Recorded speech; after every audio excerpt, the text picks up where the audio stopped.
You're now listening to the Zod and Drea podcast.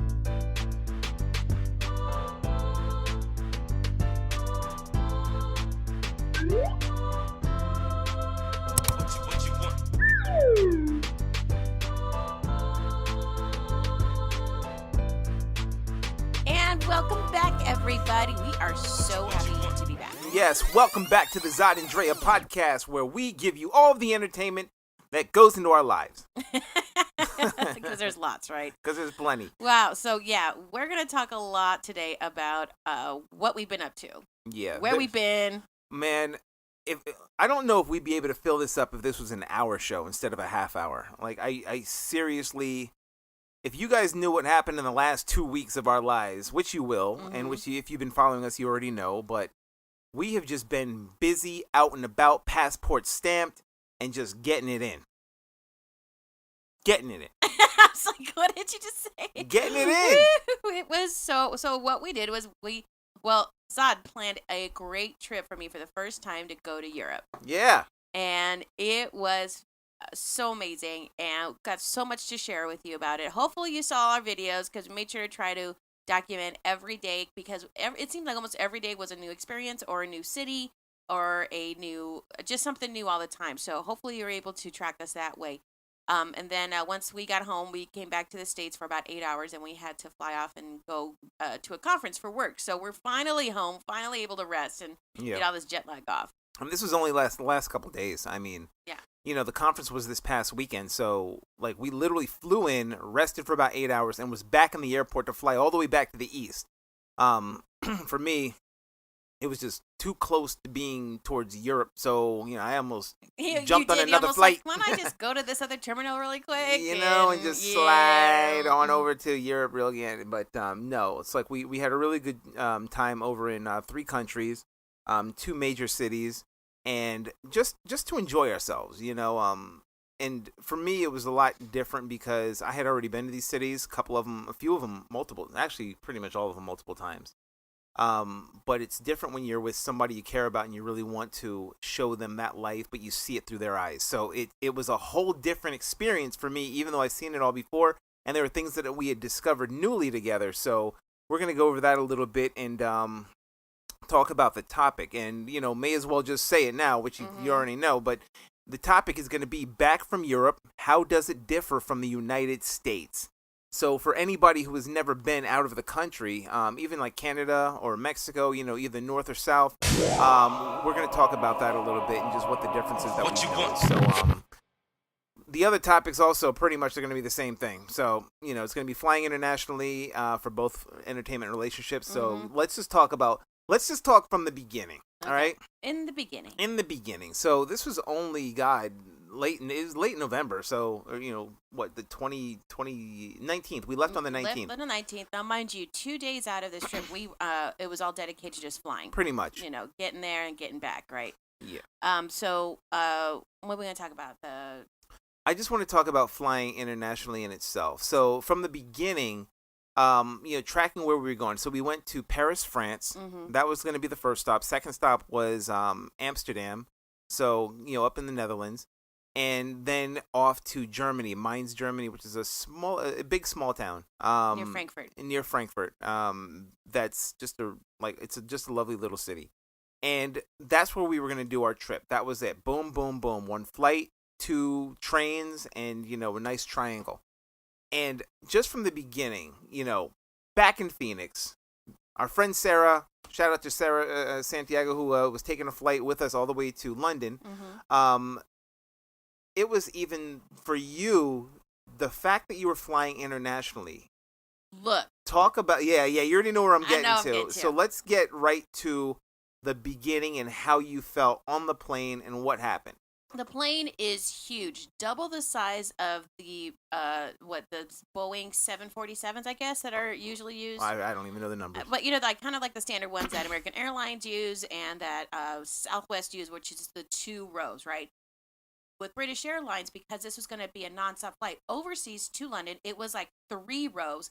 Plus, they had an upstairs And they had then those little pods in the front, which are the extreme first class, which are those, I call it like the pods, like the Mork and Mindy egg pods, where you just have your own. You just slink back and lay down. Yeah, pretty and much. it's like you have your own everything. So they had that in the front, which I got to peek in. And then they had the middle class, and then there was which was like working class, where we were at, which was still huge. Chairs were still big, full of space. You had your TV there. But what blew my mind was the food. Sarah had warned us too, because we got a little munchy before we got on the flight, and Sarah's like, "Hey, you know what? They're gonna feed you." I already knew, but I was hungry. And so I'm Look, thinking, I like, was starving. oh my gosh, it's probably gonna be like some cold sandwich, and I'm like, no, I'm hungry. This is gonna be all right.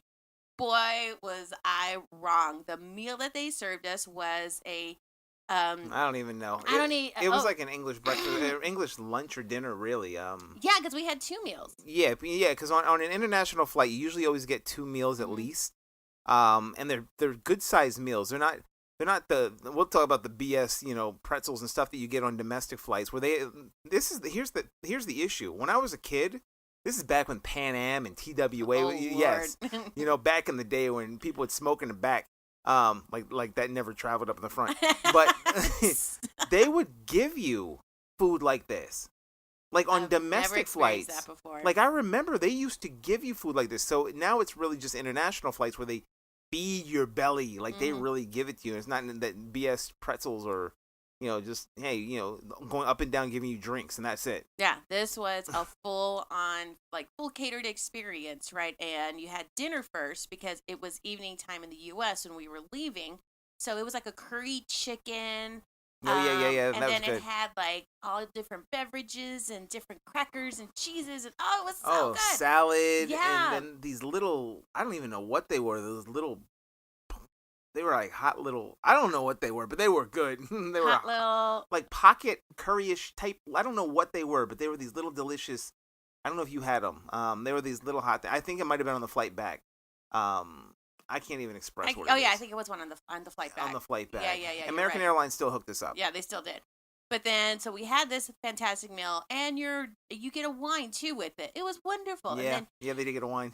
but like the atmosphere, you didn't feel like you were so tight and on top of each other, Yeah. right? It was just a larger plane, and it was just a great. And then the entertainment atmosphere. in itself, the I swear, these planes are starting to get sophisticated now. I don't know if they're having them on any of the domestic flights, but the ones that were on the British Airways and the American Airlines back, like the TVs that they had, They're pretty slick. you had almost every movie that you wanted to look at. Mm-hmm. I mean, I must have watched, I think, 3 full movies on the way there. Yeah, I watched 2. Yeah.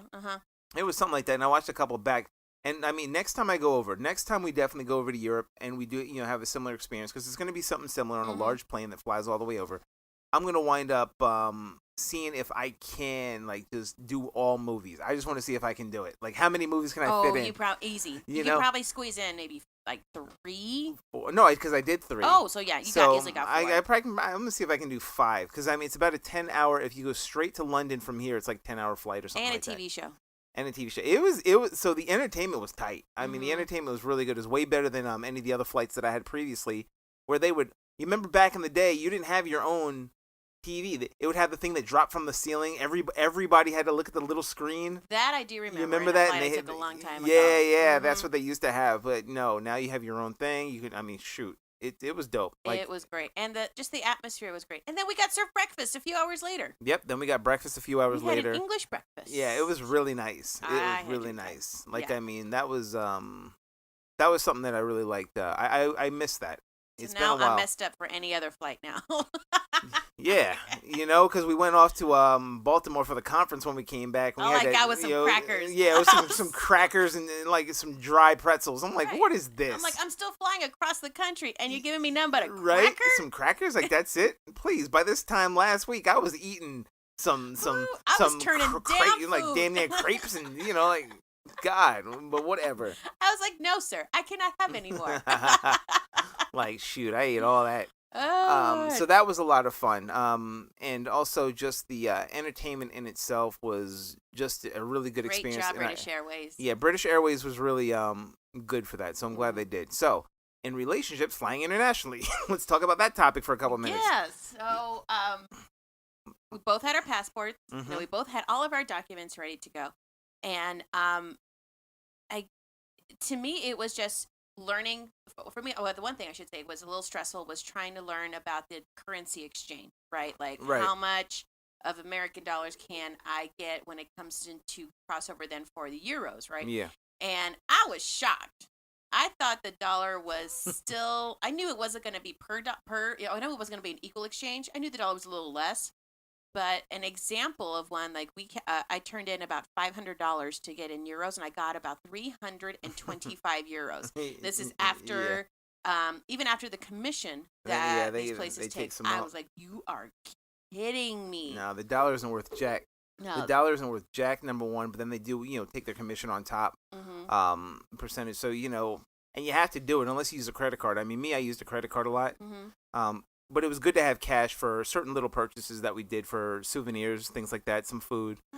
But it was relationship wise, I liked seeing things through your eyes on how you were able to experience not just the flight over, but transitioning in Heathrow. Like, I remember how big Heathrow was.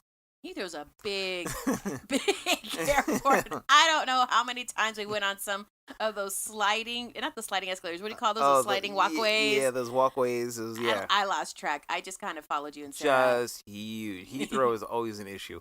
But then even just being in a relationship, it's like you got to realize that when you travel with somebody, you have to make sure you do like that person, because number one, it's just you two. It's just you two overseas. And unless you know where you're going, and let's face it, you didn't know where you were going. Nope, never did. I tried to one time, and I almost made us lose be late for our train. I didn't know I was jack. like, yeah, you were in charge. You were in charge of getting us. It was like in a subway, too. Like, all you had to do was just follow the sign. Nope. So, is it this way? I'm like, yeah, we're lost. Okay. Yeah. Don't ask me to get the you metro anywhere. system in Paris, but which is just like New York, which I lived in. So the metro in Paris is just like it. It's easy to get on it, but if you don't know where you're going, I mean, you have to have that other somebody who at least has a knowledge of. I don't know the languages, I don't know anything, but we did well. Drea was able to, say certain words like, what in France, what did you get to say? Bonjour? Bonjour, merci. And then when I was really excited, merci beaucoup. And then what? And you remember, parlez-vous anglais? Oh, parlez-vous anglais. You remember, which, by the way, everybody spoke beautiful English. Yeah, but it's also good just to ask them just in case. So it was good that you knew that. And then, of course, in Sprechen Sie in English and in Sprechen Sie English. in Danke Germany. schön for thank you. Mm-hmm. Hello. but we're going to be coming back, and we're going to talk a little bit about the topic. Please listen carefully. Hey, what's up, everybody? I'm Zod. And I'm Drea. And we want you to check out the Zod and Drea podcast every Tuesday. Where can everybody find us at? You can always check us out on www.zodanddrea.com. Where else? You can always check us out also on Facebook at Zod and Drea. Instagram? Zod and Drea. Snapchat? Zod and Drea. YouTube? Zod and Drea. I see a pattern. So if you haven't caught that, catch us at Zod and Drea on all the social networks. But also, make sure you subscribe to the Zod and Drea podcast. Where? At zodanddrea.com. And also on YouTube and iTunes, Google Play, Stitcher, and iHeartRadio. We're coming for you. Let us know what you think. And if you want to be a guest, reach out to us. And put all of your input into whatever our topics are for the week. So we hope to check you out and see you there. Bye. All right, welcome back. Let's continue our conversation about our European trip. And I like how what we were discussing about, again, with being in a relationship and traveling overseas, especially because I leaned on you for everything. Yeah. Because I did not know where we were going, what we were doing, but at least you knew an idea of what I liked. And that was helpful, I think, in the beginning when we were planning the trip, is that you knew that I liked castles, I liked museums, and I wanted to see the cities themselves. I wasn't really big on a bunch of the touristy stuff as much. I mean, yes, it was great. I mean, there are a couple things you wanted to see. Yeah, I did. I had to see. But then there was some things, a lot of the excitement for me is to see a day in the life of. Exactly. And so being that you knew that already and ahead in advance, and you already traveled to some of these cities, you knew how to incorporate that type of experience along with the touristy stuff. Yep. And that to me just made it so great. Because like the one thing is, Amsterdam I've been to, God, I think 2 times before. France, I mean, I probably like 3 times or 4 times before. Germany, God, countless. So I also looked at it in planning where we were going to go in the same sense that I approach everything, including, you remember when we went to New York together? Right. It was the same thing. I had lived there. I know what is touristy. And yeah, we're going to touch some touristy stuff, but to be among the people is a whole different experience. That's why you went to Pino's Pizza, as opposed to something else, so you can see what a real Brooklyn, slice really is of the people. And then you had the conversation with the guy. So it was almost the same thing with here in Europe, where even though I led, I wanted you to lead by visual. It's like, oh, look at that. Well, let's go here. I knew it was safe. I knew it was good. It's like, okay, cool, let's go here. I knew how you would react towards the Louvre, so it's like, okay, hold on. Before you go in, let me record this just so because I know how because you're going to react the way I reacted, But you also respect the timelessness and how old some of the structures are. So this is a good segue into the topic, which is how does it differ from the United States? How does Europe differ from the United States? And from the perspective of all 3 countries, Germany, France, and Amsterdam, the Netherlands.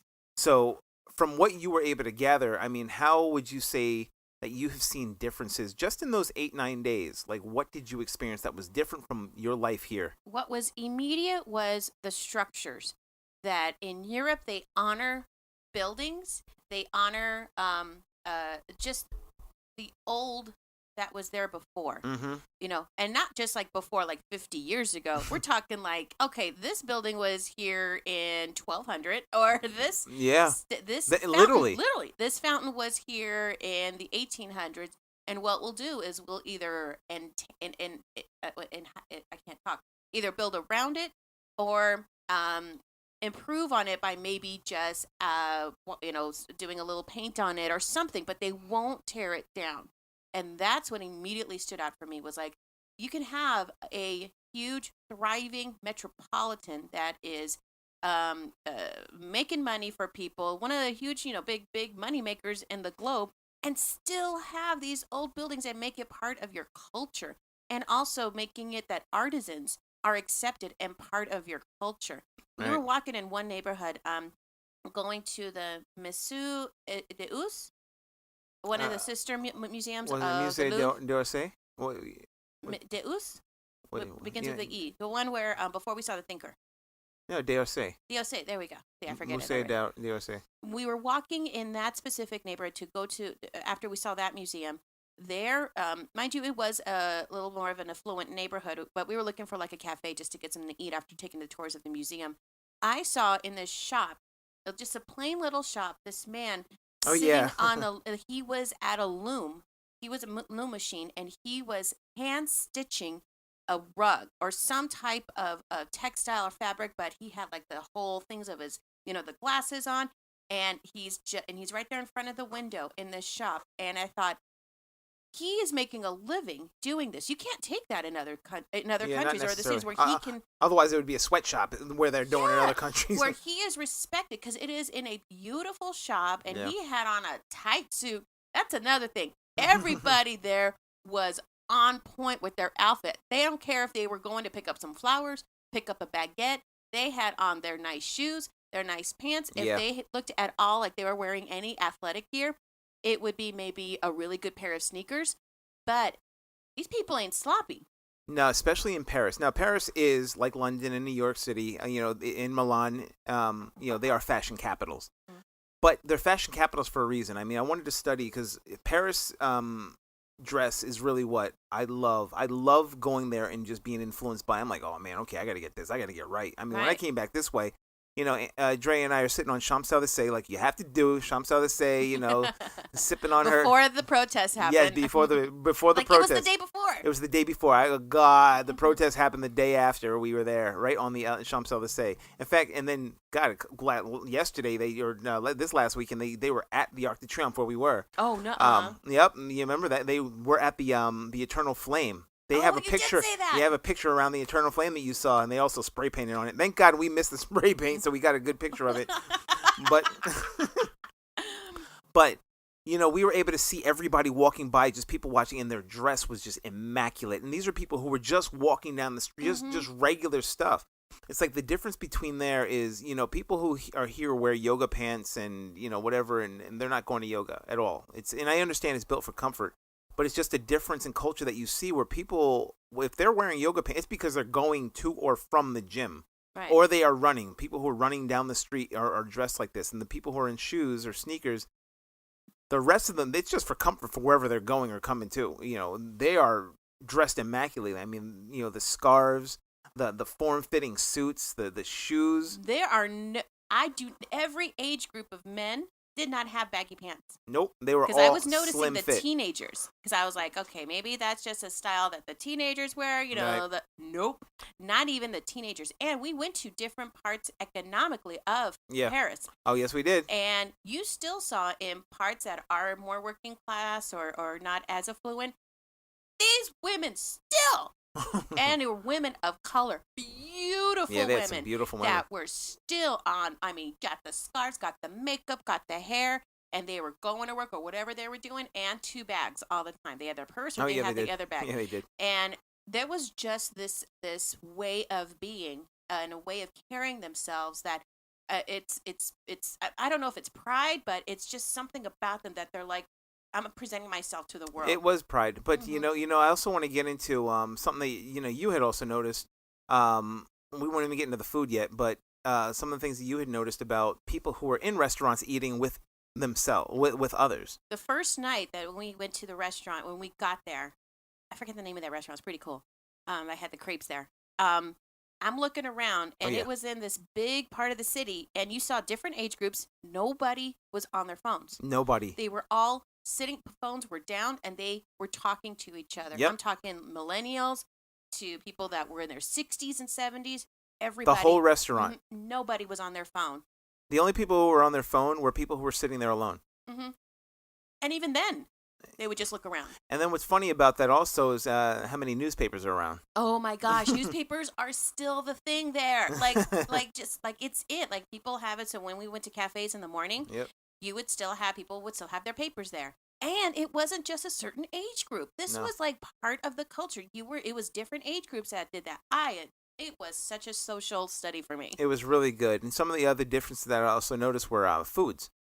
Just the foods that just weren't so heavy. People weren't killing themselves, destroying themselves over food, and like eating until they were stuffed. They were just eating until they got full, or and plus it was just absolutely delicious no matter where we ate. From what we heard from our friend in Germany, it's just that a lot of people didn't have sugar. Mm-hmm. There's not a sugar. There's not a lot of sugar in their products, so a lot of them are natural products.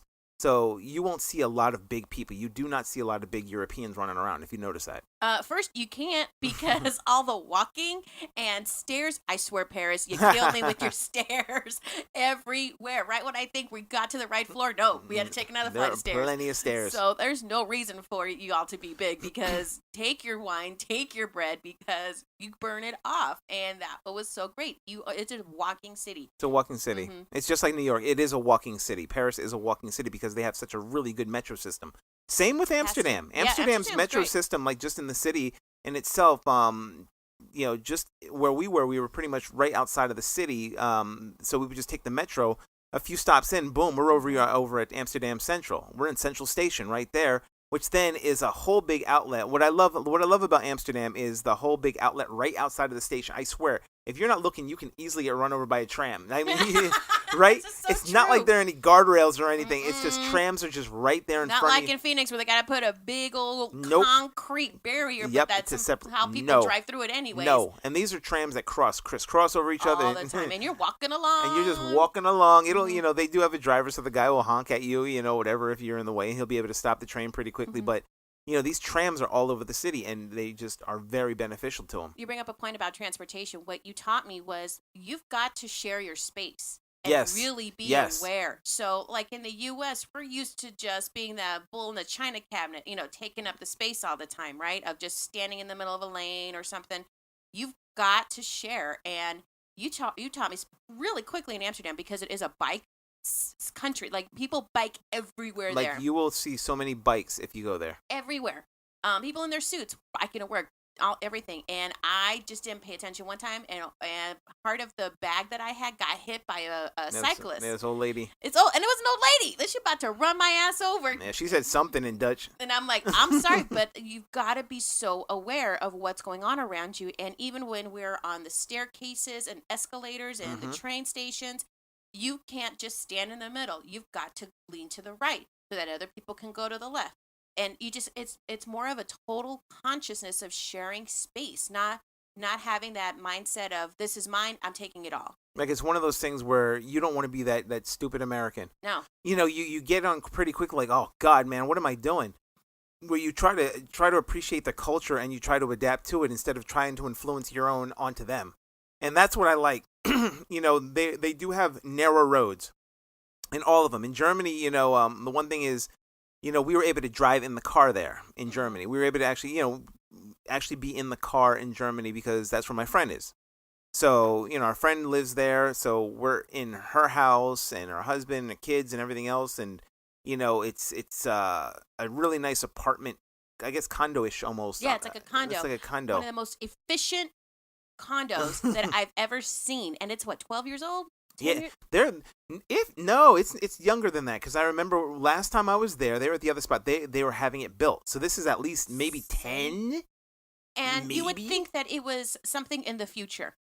I don't know of any efficient models of that type of structure here in at least in that is affordable housing in the U.S. right now. And it's funny because that's normal. That's normal for them. What they do is, in Europe, they try to, like you said, it's a fight for space. Remember, this is a town, this is a country that, civilization started where it was like a lot of horse buggy and little things. So they maintained not just the roads, but also the homes that people lived in for hundreds of years. Mm-hmm. Hundreds. There are churches there that have been for 1,000 years, 1,000-year-old churches.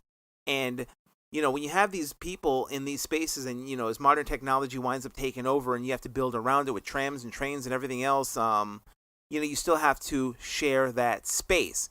So one of the differences that I really love is the fact that accommodations doesn't mean that you have to sacrifice manners. Like, no. I love how she, a friend winds up driving in, like, it's so close into a parking spot. I mean, it's so close, even her parents, and everything's stick shift. So you have to have skills. I couldn't take my Mustang, really, I don't think. And I mean, I would skid and do all this other stuff in there. But, you're not taking your big Lincoln F-150. Yeah, you're not taking that. Your F-350. You're not taking that thing over there, and you can try to MAGA your way through, but it's not going to work. You're going to get stuck in between two buildings. And you notice that in the parking lots, you don't see anybody taking up 2 lanes in their cars. Like, everybody is parked efficiently because they respect the space. They respect the space. And that was so cool. We only got a minute left. One thing I really want to talk about more than anything was their systems of helping people. Look, I don't care what anybody says. Their systems, want to call it socialist systems, however you want to call it, they are they help their communities, they help their people. We understand in Germany 50%, or people can project to the 40-50% of your income is going to go to taxes, right? Well, what we learned was that that tax dollar goes to paying for college, paying for daycare. Mothers get 3 years off. Yeah, if they want to. But what's even better about that, once they have a baby, it's not even just the 3 years off, but you can also come and work almost part-time within your job and still get paid partial salary. Because they want you to help build your family together. As well as the father. The father can also get time off, like 6 months or a year or something. That's some bullshit of how we just go in debt here just to have a family. Have a family and have health care. And to have health care, but they actually take care of their people. Like, I mean, my mom had said that she knew a person who was in there, she was sick, whatever, never got charged one bill. And the colleges over there are largely free as well. And beautiful. So we're just saying there are big differences. And I don't know about you, but one of my biggest dreams was always to move to Europe. Anybody who knows me knows that that's always been my big dream. So, if I can make it work, I will. I don't know about you, babes, but, it's still one of my dreams. I've lived in New York, I've lived in Las Vegas, and I lived in Phoenix, so, why not Europe? Look, I would love to do it. This was an eye-opening experience for me. And to see how, and again, taking what the American dream was and taking all that propaganda I've been fed to so long in my entire life, and seeing these countries and how they just are. There's nothing rude about them. We didn't have one rude experience. No. Everybody was so I always friendly. have a good time. Always had a good time, and they were just so accommodating. Everybody, down to the waitresses, down to the people at the train stations, everybody. And I mean, before we go, we're about to leave in a second. One thing we're gonna have to talk about later in the future are immigrants. So expect that God. on another podcast.